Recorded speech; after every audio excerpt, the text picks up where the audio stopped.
Assalomu alaykum qalbi go'zallarim. Tinchmisiz, omonmisiz? Bugun navbatdagi yana retseptimizni tayyorlashni boshlaymiz.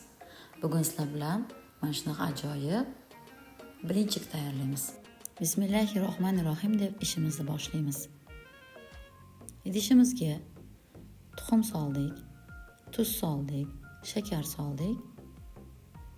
Uni bir tekisdan qilib aralashtiramiz. Albatta o'zbek tilida nima ketishini video oxirida joylab qo'yaman. Endi elangan unni yarmini soldik. Yaxshilab bir xil massaga kelguncha aralashtiramiz. Albatta venchik yordamida aralashtiramiz. Un komok bo'lib qolishi kerak emas. Endi mana sut soldik.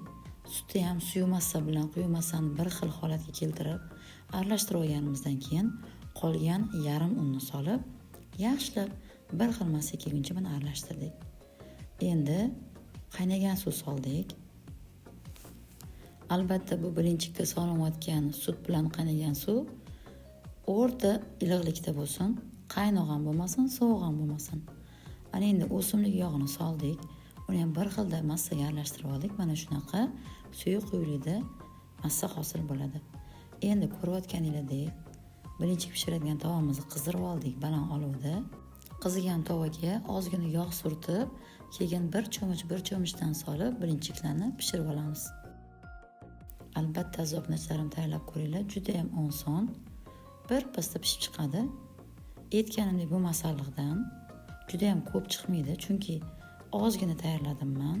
Xohlasanglar ko'proq tayyorlashni, sizlar 2 baravar, 3 baravar shu retseptni ko'paytirib tayyorlashingiz mumkin.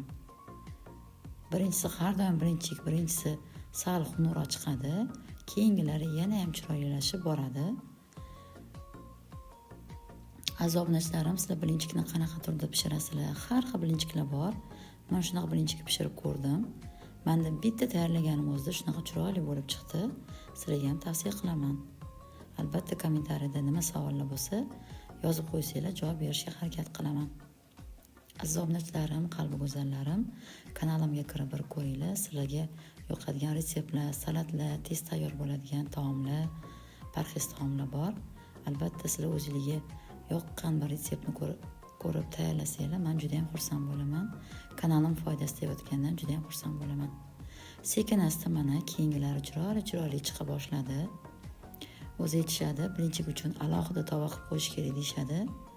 Oddiy kartoshka, tuxum pishiriladigan tovalarda uncha o'xshamaydi deyshadi. Sizlar nima deb o'ylaysizlar? Sizlar oddiy tuxum pishiradigan yoki kartoshka pishiradigan tovalarda ham pishira olaysizlarmi birinchikka?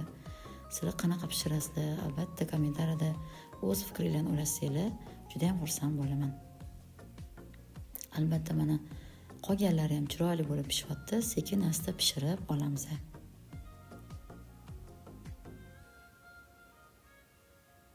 Xamirlarimiz mana pishib tayyor bo'ldi. Men aytganimdek shu 12 13 ta chiqdi menda.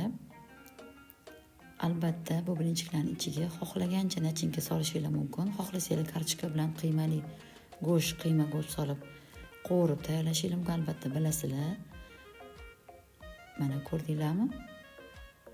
Yirtilib, bo'linib ketmayapti. Juda elastikniy, yumshoqqina, ya'ni rus tilida aytganda ajurniy teshiklari ko'p bilinchik xamirlari pishib chiqdi.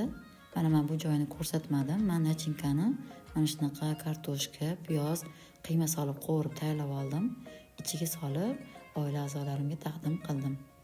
Xohlasanglar ichiga ozgina shakar ko'proq solsanglar, 2-3 qoshiq, masalan, shakar shirin xohlaydigan bo'lsanglar, ichiga tvorog o'rasanglar bo'ladi yoki quyuqroq bo'lgan murabbolardan xohlagan.